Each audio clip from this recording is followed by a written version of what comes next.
Hi friends, welcome to my channel AKS academy. Once again आप सब जितने भी व्यूअर्स हैं जो भी वीडियोस को देख रहे हैं, लाइक कर रहे हैं, और उनको सबको वंस अगेन मेरी तरफ से स्वागत। मेरा जो है अभी हमारे जो रिसेंटली अभी जो हमारी सीरीज चल रही है, ये सीरीज जो है कुछ क्वेश्चन जो जेकेएसएसबी ने पूछे थे, उन क्वेश्चंस के ऊपर ये डिस्कशन अभी चल रहा था। कुछ प्रीवियस वीडियोस में हमने क्वेश्चंस पे डिस्कशन किया है। हम कुछ पॉइंट्स को लेकर डिस्कशन कर रहे हैं कि ताकि आने वाले जो कुछ और पेपर आने वाले हैं उनमें अगर कोई भी पॉइंट पूछा जाता है तो आप इजीली उसको बता सकते हो। तो वंस अगेन चलो स्टार्ट करते हैं। और वंस अगेन जो है सबका बहुत बहुत धन्यवाद। जितने भी लोग इस एकेडमी के साथ जुड़ रहे हैं और जितने भी लोग आगे जुड़ेंगे एक एस एकेडमी के साथ में। तो अभी हम जो डिस्कशन करने जा रहे हैं, वो डिस्कशन करने जा रहे हैं। जो हमारा एक क्वेश्चन पूछा गया था जेकेएसएसबी में, वो पूछा था who among the following is the author of हिसाबे भगवते हिंद। तो इसका हिसाबे भगवते हिंद का जो ऑथर ऑथर था, वो आपको याद रखना है। तो इसका जो ऑथर था, जो करेक्ट आंसर जो इसका था, सर सैयद अहमद खान, जिस जो मैंने प्रीवियस बताया था आपको। तो सर सैयद अहमद खान के बारे में कुछ प्रीवियस थोड़ा सा मोर इन्फॉर्मेशन हमने दी है यहाँ पे। ये इनका इमेज भी मैंने लगाया है ताकि आपको थोड़ा सा याद रहे।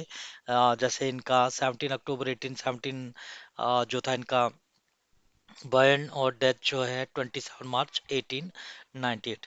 तो ये क्या काम करते थे, क्या नहीं करते थे, कब इन्होंने क्या किया, तो थोड़ा सा इंफॉर्मेशन है। कभी इनका दोबारा कोई भी न्यू टॉपिक अगर आता है, कभी भी नाम आता है, तो हम और ब्रीफली चीज़ों को बोलेंगे। तो जो साहिद अहमद खान जो थे, ये एक पोइटर थे, जो शेर व शायरी या ऐसा कुछ जो है बुक्स वगैरह जो है लिखना शुरू करते थे।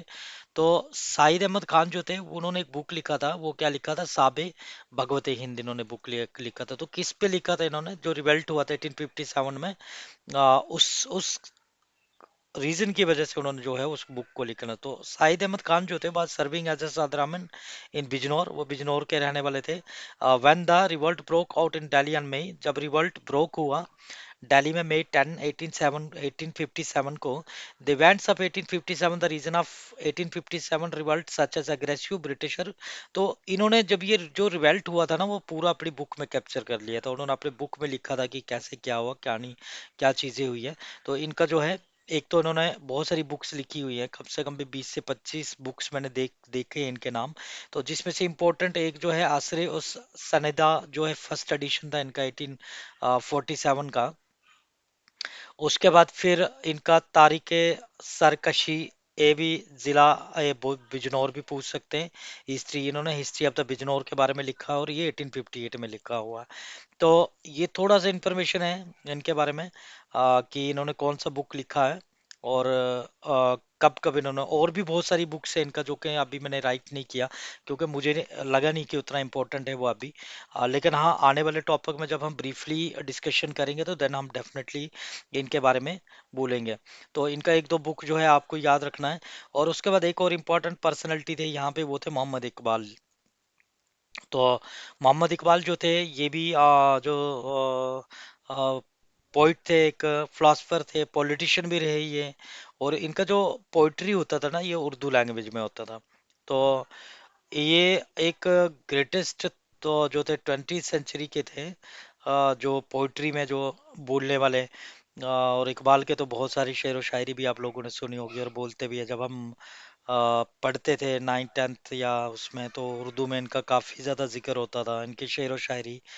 तो इनके बारे में मैंने थोड़ा सा लिखा है कि आने वाला अगर कुछ भी टॉपिक में अगर आता है तो देन हम और डिस्कशन करेंगे। तो सर मोहम्मद इकबाल जो थे, वो साउथ एशियन मुस्लिम राइटर थे, फिलोसफर थे एंड पॉलिटिशियन थे। Whose poetry in the Urdu language, इनका जितना भी पोएट्री होता था उर्दू लैंग्वेज में होता था। और कंसिडर किया था amongst the greatest of the 20th century. तो ये 20th सेंचुरी के one of the greatest poet जो होते हैं, जो गज़लें लिखते हैं या शेर व शायरी लिखते हैं या बहुत सारे चीज़ें लिखते हैं। तो sir Iqbal was one of the greatest poet in Urdu language. तो मैंने इनका एक जो है, अ, जो इनकी प्यारी पोइट्री है, तो वो भी मैंने थोड़ी सी ली हुई है। तो इन्होंने बोला कि दुआ तो दिल से मांगी जाती है, जुबान से नहीं ए इकबाल। दुआ तो दिल से मांगी जाती है, जुबान से नहीं ए इकबाल। कबूल तो उसकी भी हो जाती कबूल तो उसकी भी होती है जिसकी जुबान नहीं होती। तो एक अच्छा उन्होंने वो दिया हुआ और अच्छे पॉइंट थे।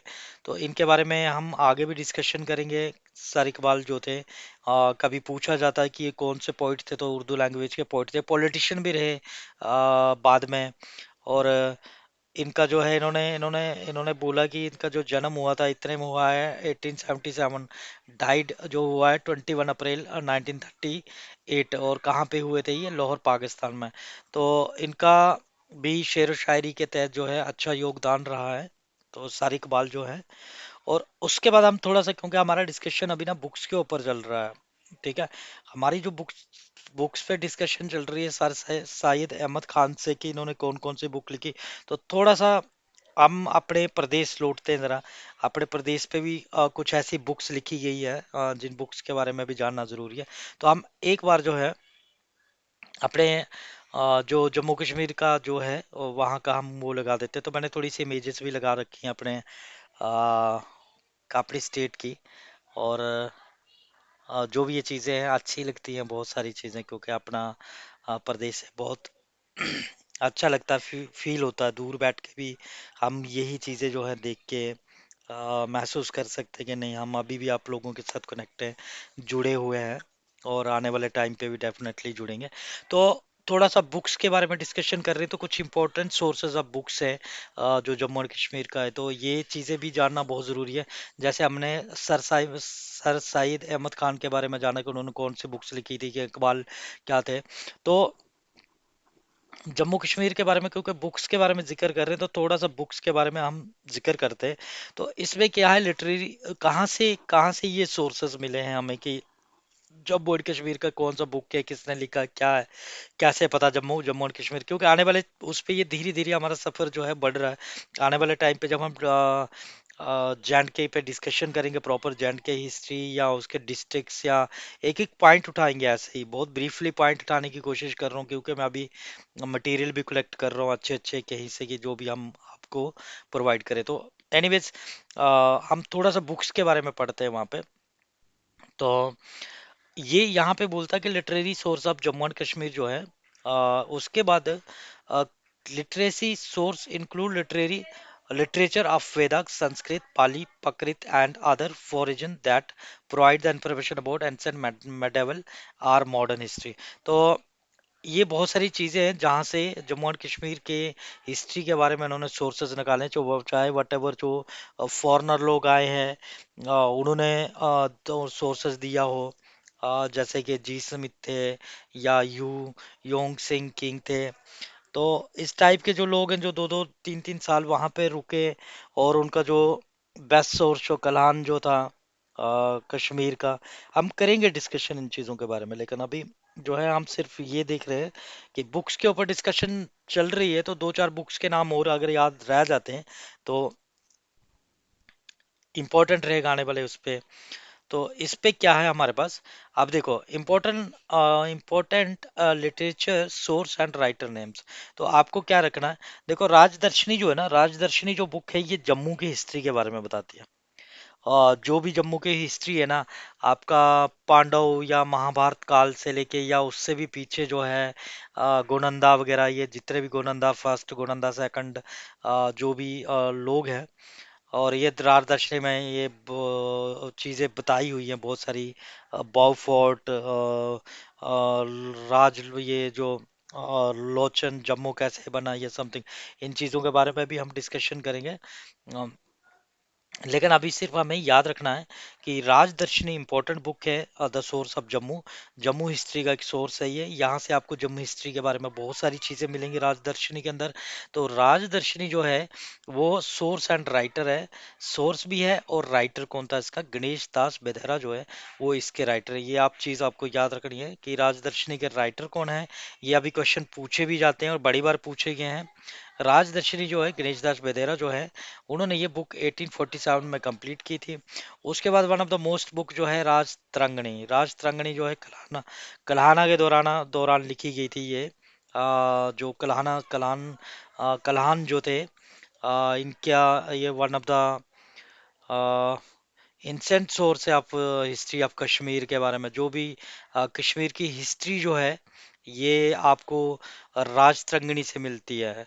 और राजतरंगिणी जो है इसके बारे में भी इसका जो है हम डिस्कशन करेंगे कि कितनी इसकी बुक्स हैं। 8 तो इसकी बुक्स है और 1 लाख से ऊपर इसका कुछ वाइस वर्सास हैं जो इन्होंने चीज़ें लिखी हुई हैं।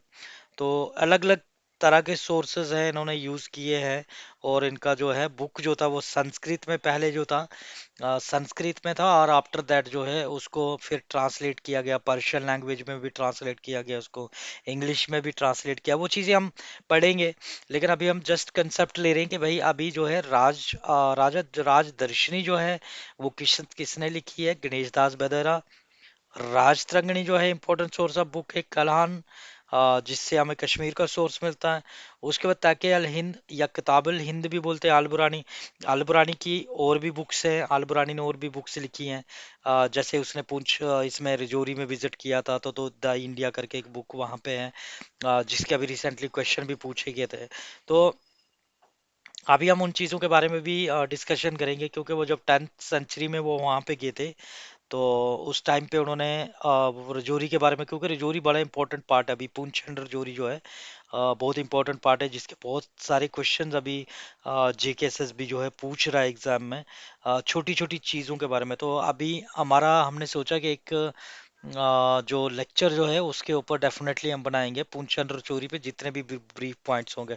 अदर देन तो अभी तो कंटिन्यू होता ही रहेगा। तो लेट्स हम आगे बढ़ते हैं। तो उसके बाद तारिक एकवाने पुंछ। तारिक एकवाने पुंछ जो लिखा था मोहम्मद दिन फॉक ने लिखा है। The lord of fields, the lord of fields book जो है जीसी स्मिथ ने लिखा हुआ है।